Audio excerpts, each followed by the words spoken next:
Hi, good afternoon, everyone. Yes, welcome once again to the Oaks of Righteousness program. Yeah, you are watching on YouTube. This course, it is called The New Creation Realities, not the New Creation Authority, as I said last time. That was a mistake. Sorry about that. Me and my mistakes, always making them and always have to come and correct them. Okay, this is New Creation Realities only on YouTube for now, exclusive. On Facebook, which is Hermanus Alvenga, if you go to my Facebook page, you can follow me there. And of course, in God's Righteousness in Us, right? And that's a course in God's Righteousness. But exclusively for YouTube, this is a course in New Creation Realities. And the YouTube channel, let me just put that in, is Christo Alvenga, lower key, 2 words. All right. So Facebook, Hermanus Alvenga, upper key, 2 words. And YouTube, Christo Alvenga, lower key, 2 words. All right, there you go. So, excuse me. Yeah, I started off in the New Creation Authority. Well, that's just like a topic, right? And but now I got a subtitle because in the first lesson I said I need to give you a breakdown on the middle wall of hostility and explain it to you. All right, and that was like way back, about 3 lessons ago. So yeah, this is like already a few lessons into this course. So please feel free, go to the first lesson and then get to this page, and then you'll see what I'm talking about, what I'm saying. It will validate what I'm saying, the statements I make because of the facts that I've proven in other lessons. Okay, that's as simple as that. That's how a course works. You cannot jump in the middle because then you don't have context. Yeah, you don't have idea what was said before. All right. Now, okay, so further ado, our favorite verse, Romans 8 verse 10, King James Version, that I always bring up in every lesson. We're still going to deal with it today. But as promised, let's look at the middle wall of hostility. Okay, I started off with 1 Corinthians 15 verse 56, right? Says, now the sting of death is sin, but the power of sin is the law. Now, I put in brackets, and there's my own words. This part of scripture only has got bearing on the Jews. What part? The power of sin is the law. That only has got bearing on the Jews. So if you feel, oh man, I'm not with you. No, I don't. It doesn't gel with you. It's because you haven't listened to our 3 lessons before. All right. But bear with me, we're getting there now. We will be, we'll be on the same page eventually. So this is a statement I made a few weeks ago, and now I'm going to prove it. In order for me to prove it, I need to make a short lesson in the middle wall of hostility. Right. And that we find in Ephesians 2 verse 11 to 19. So I'm going to read scripture, and then I'm going to put whatever I'm going to say in brackets, and I'm going to tell you when I'm doing it. All right, so let's start. See how it goes. Therefore, remember that formerly you who are Gentiles by birth and called uncircumcised by those who call themselves circumcision, in scripture is brackets, which is done by the body, in the body by human hands. All right, right. In my brackets, I said, now, the Jews that were circumcised by their own hands, looking down on us, Gentiles, thinking they were better than us and calling us dogs. They were self-righteous. That's my comment. I close the bracket. Now, scripture.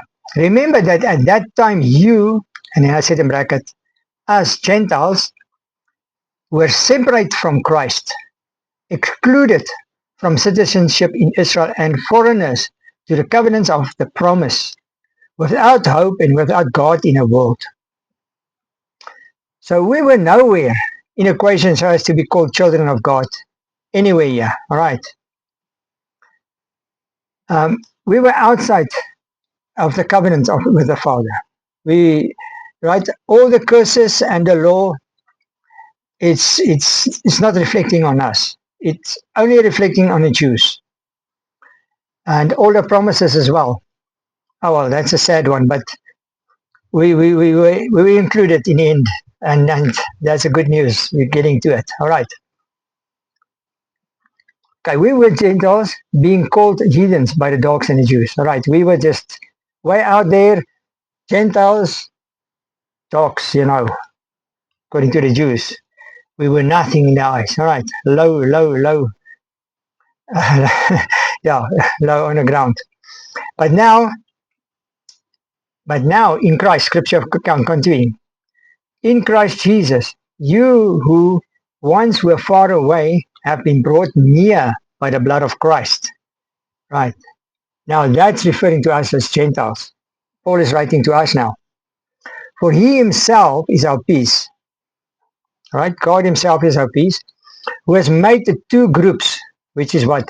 The Jews and the Gentiles, one, and has destroyed the barrier, the dividing wall of hostility. And my comment, what was that dividing wall of hostility? I'm asking you. All right. What was that barrier wall of hostility? All right. Now, Scripture continuing. By setting aside in his flesh the law with its commandments and regulations. There it is. So, for the Jew, this was not for the Gentiles, I said. It was for the Jews, okay?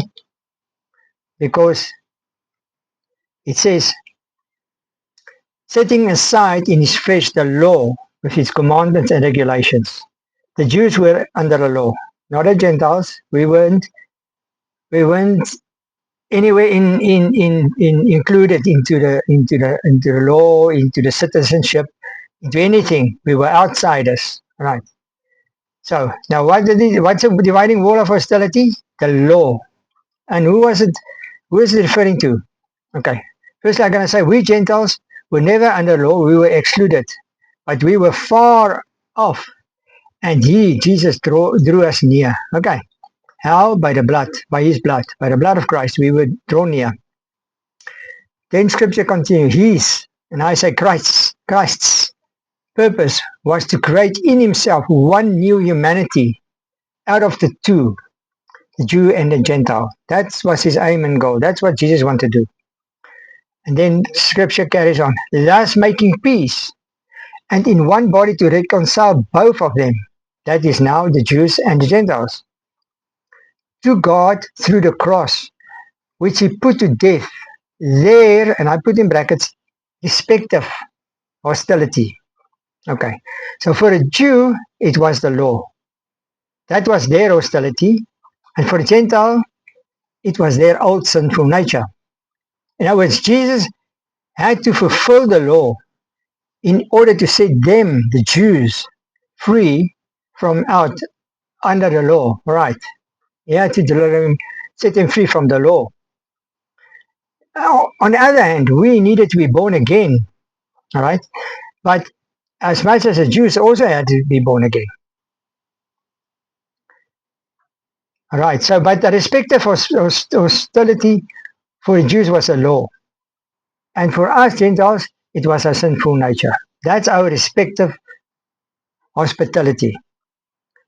But only for the Jew, that was their hospitality, but the requirement for them was to be set free from the law and to be born again. For us, it's only one thing, and that is to be born again. And that is when the sinful nature was removed. All right. In order that those respective parties could partake in one new creation in Christ. Okay. He came and preached peace to you who were far away and peace to those who were near. Right, that is Jesus. He came to preach peace to you who were far away and peace to those who were near. For through him we both have access to the Father by one Spirit. So that is the same Spirit, right? The Holy Spirit, the Zoe Spirit of Christ, which I was referring to in Romans 8 verse 10. And if Christ be in you, the body is dead because of sin, but the Spirit is life because of righteousness. All right, that is that same Spirit. It's referring in Romans 8 verse 10. That is the Spirit of Christ, okay? So the body is dead because of sin and the Spirit is life. So it's referring to that scripture. Okay, so consequently, now scripture, now let's carry on.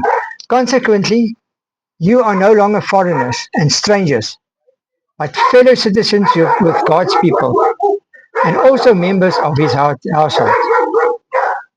Now it's just talking to us and not to the Jews. Romans 8 verse 10, King James Version says, and if Christ be in you, the body is dead because of sin, but the Spirit is life because of righteousness. All right, there's our famous scripture. Yeah, I said this scripture. All right, so okay, what I've just done now, this was just like introduction to next week's lesson. Right, this is just to make a way for next week's lesson. We can go more into it. Right, but now I want to talk about something else. Romans 8 verse 10 King James Version says, and if Christ be in you, the body is dead because of sin, but the Spirit is life because of righteousness. You know, I said it, you know, this verse, let me break down. It says, if Christ be in you, it says the body is dead because of sin. That, dead because of sin, is the sin that Adam and Eve did in the Garden of Eden. So the body is going to die because of that sin. That's what that means. And then we said the Spirit is life because of righteousness. That Spirit is a capital S, which is the Holy Spirit. And we said it is life. And we said that life is Zoe life. That's God's life. God's kind of life. So the Spirit is life because of righteousness. So our spirits are alive, made alive by God the Father, God the Son, Holy Spirit. That's Zoe life. That's in us now. That the Spirit, and it's not our spirits. You said, remember we said in previous lessons, our spirit is not in equation. It's like consumed. It's like, yeah, it's like doesn't get integrated. It doesn't exist anymore. But the Spirit here is capital. That is Christ's Spirit in us. Is life because of righteousness. And now this actually sounds so unrealistic. You know, it's like, oh, how is it possible? How is it possible that our spirits can be that God, the triune God, can live in us? How is that possible? It is like it doesn't like you know. We struggle to take it in. I struggle to take it in, and I struggle to wrap my head around it. But it's not something it's something you feel, because it doesn't feel like anything. Your life is normal. Nothing is changing. Okay, one thing has changed. I know Jesus set me free. And that's about it. There's nothing else has changed. Everything is still the same. But it's not about feeling. So, you see, we do not rely on feeling. You know, this saying that they say we are sinners. We are not sinners. We are sinners saved by grace. We are, you know, this thing just hits me through the chest. We are not sinners saved by grace. Okay, if you say that, I was thinking about it. I was thinking, if you say we are sinners saved by grace, then now you say, I chose God and I choose to obey him. I chose him, right? So I'm not a sinner anymore and I choose to obey him. Right. Is that how it is? I'm no longer a sinner. I'm a sinner saved by grace. So I'm no longer I'm still a sinner, but I'm just saved by grace. So what happened? I'm still a sinner, but what I did, I just choose God and I choose to obey Him. So while I'm sinning, I still gonna follow, you know, the prompting of His voice and His word, and listen to Him and do what He says to me what I must do. Is that like it? I don't know how people minds work that says that. I don't have insight in that. But this is the thing. There are not three entities. There's not God and I and Satan. There's no three entities. There's no such thing. If you say I wrote here, if you say I'm a sinner saved by grace, and I choose who I'm going to obey, and who I'm going to serve, then the devil has deceived you and blinded your mind and understanding. That's my feeling. All right, that's how I feel about it. There is a definite distinction between the two, between two entities, and that is what? Heaven and hell. And it's God and the devil, and it's life and death. You see, there's only two. There's not I. There's no I in there. It's either these two. These are alternatives. There's nothing else. There's nothing else. Deuteronomy 30 verse 19, right, says in GW, I call on heaven and earth as witnesses today that I have offered you life or death, blessings or curses. Choose life so that you and your descendants will live. King James Version says, I call heaven and earth to record this day against you. All right. Then he says, carry on, therefore choose life. You need to choose life and death. I call heaven and earth to record this day against you. If you, I'm sure it's all over the world at this stage. I think in the future going to go more electronically. But even in our last election, you had the voting station stand for miles in a queue or kilometers.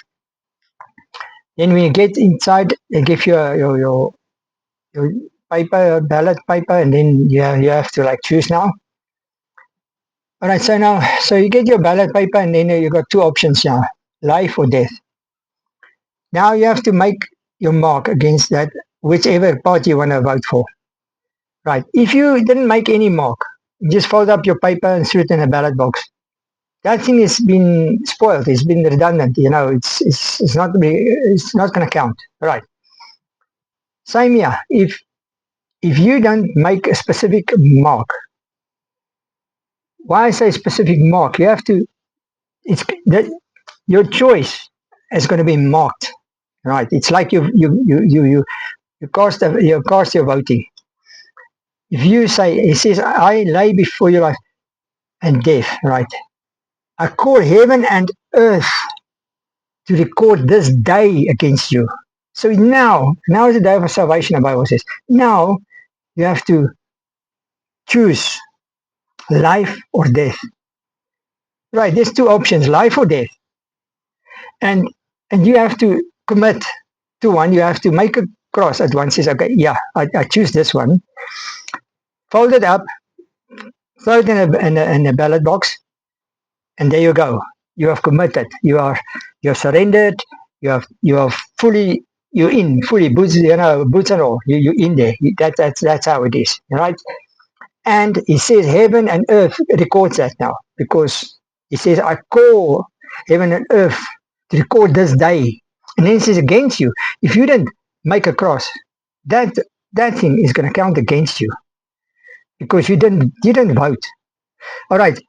The offer, is different. Yeah, you can be every day have an offer from afar, not every 5 years. Now you can have every day offer, but the voting is still valid. You still have to vote before it can take effect. The offer can be there all the time, but unless you make your cross, your marks, is this one I choose, it's not going to happen. Nothing is going to happen for you. You're going to be excluded, right? It's not going to happen. Galatians 2:20 says in King James Version, right, I am crucified with Christ.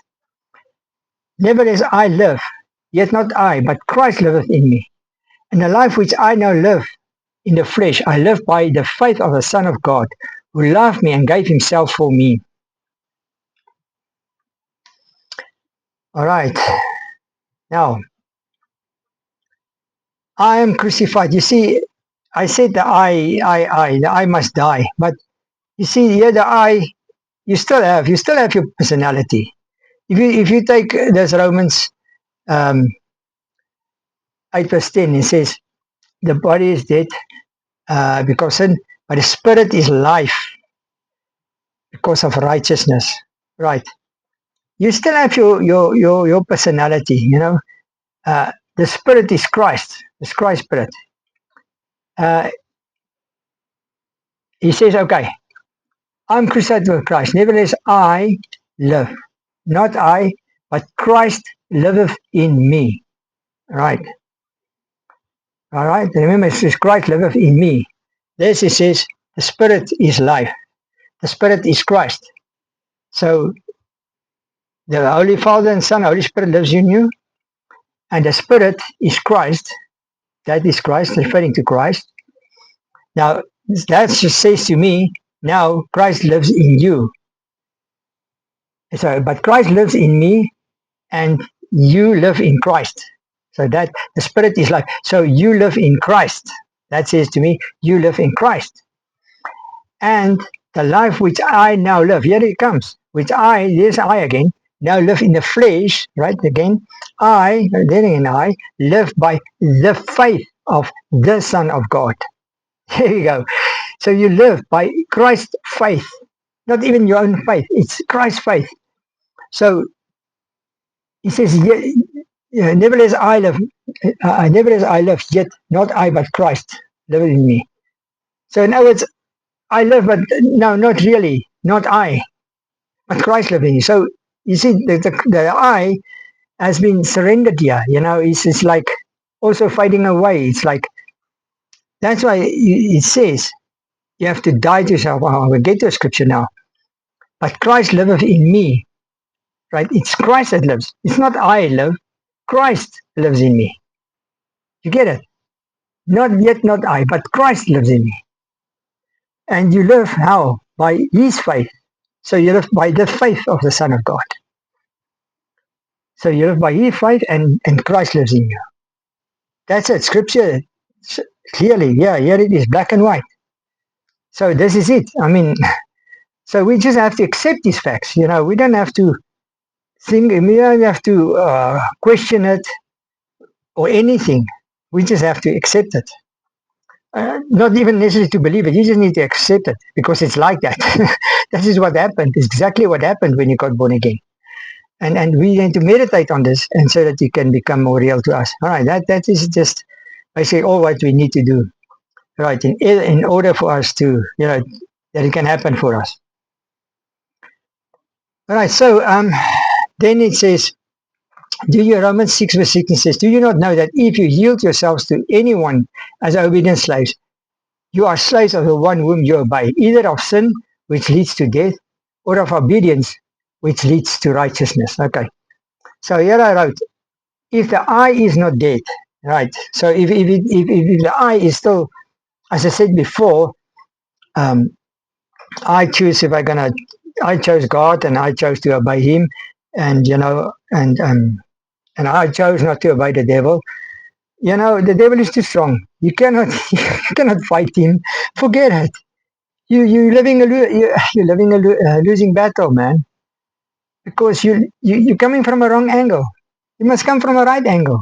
If you come from a wrong angle, you defeat it. You defeat it, and the devil's gonna plow with you, man. He's gonna mess you up. So you need to get all these facts and these truths, you know. Yeah, under your how can I say? Can I say under your scruff? I don't know how they say it. All right. So you need to get these things inside of you.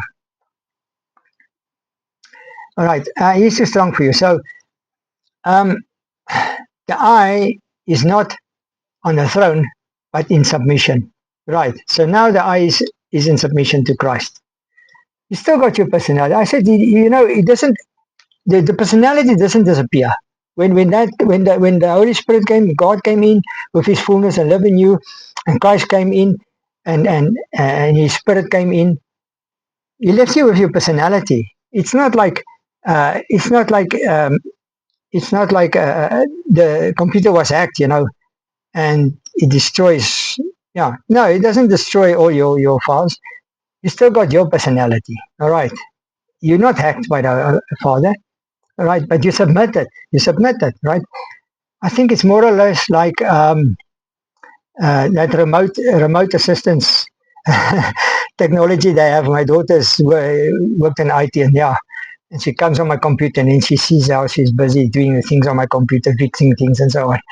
That's so awesome to check that, how they do it. So something like that, it's still my computer, but she does what she likes, and right, I gave her full range. She said, go ahead, I want you to fix it, so fix it for me. And she goes and she fixes it for me, and I'm happy. My program is fixed. It's almost like something like that. And that's now, I just got that now. I mean, so, it is, God is so awesome. Um, he doesn't overpower people. He doesn't overpower us. Yeah, we live by the Spirit and we're led by the Spirit, and God's leading us by the Holy Spirit, and He takes us. We determine a pace. We determine a pace. The more we grow, the faster things going happening. We determine a pace. I believe it. But I just preach to myself now. All right. So, but now I says Paul also says. Um, I die daily. 1 Corinthians 15 verse 31. There's the die daily. You see, that thing, that eye is hectic, needs to like go under. Live by the faith of the Son of God. In Him I live and move and I have my being. So I still have my being, I still have my personality, but it's in Him. So it's in obedience. And He says to the one which you obey, you are submitted to the one which you obey, right? If you yield yourselves to even obedient the slaves, right? You are obedience. You that leads to righteousness. It leads to righteousness. Right obedience leads to righteousness, and you live in a righteous life because another scripture says we became obedient from heart. I don't know where that one is right now. Right. So Romans 6:16 says that. So you see, brothers and sisters, there are a clear cut through all these things. There are clear lines through these things.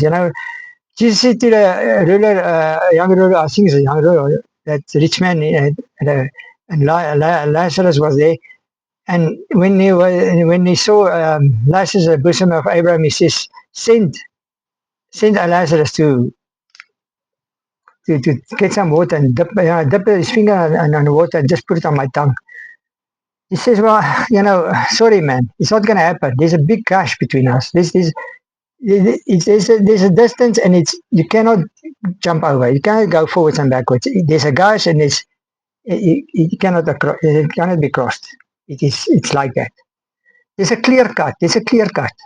So even here, there's a clear cut, right? Life and death. There's a clear cut, right? As I said in the beginning, there's a clear cut. Jesus said, Jesus said to the Ephesians, He says, whether even if you were hot or cold, all right, but now that you're lukewarm, I'm going to spit you out of their mouth. So this thing, I'm a sinner saved by grace. It's like, I'll see. I didn't cast my vote, but I'll see. I'll take it as it comes, and then I'll take it from there. No, man, no, no, no, no, no. You in it or you're not in it. If you're in it, Jesus called the Pharisees. They called them. You're the sons of the devil. The father is your devil. The devil is your father. So that's a clear cut. Either Jesus is the Father, God's a Father, the devil's a Father. I mean, it's either in or out. It's not in between. All right, there's no three. It's just one, isn't it? It's just two. This is two options. So yes, today, I call. Let me get back to that scripture. It says, "I call today." All right. Where was that? I don't know. But even today, it says, even okay, here it is. Today, I call, King James say, I call heaven and earth to record this day against you. So don't let this day be called against you, but for you. So cast your vote, cast your ballot, make your choice and says, okay, this is it, and I'm in. I'm in all of it. All right. So this is just something the Lord gave me, and then next week we're going to carry on with the topic I started with. Uh, the wall of hostility, and then go deep into that. Okay, so enjoy your day. Sorry about the dogs. I don't know if the neighbors came here, but that was just like, it's okay. I'm sure it will be okay because that's just for next week. Okay, people, God bless and chat again. Or, well, I don't say next week, whenever I'm going to do it. I'll just do it as the Holy Spirit leads me. All right, God bless. Thank you very much. Bye bye.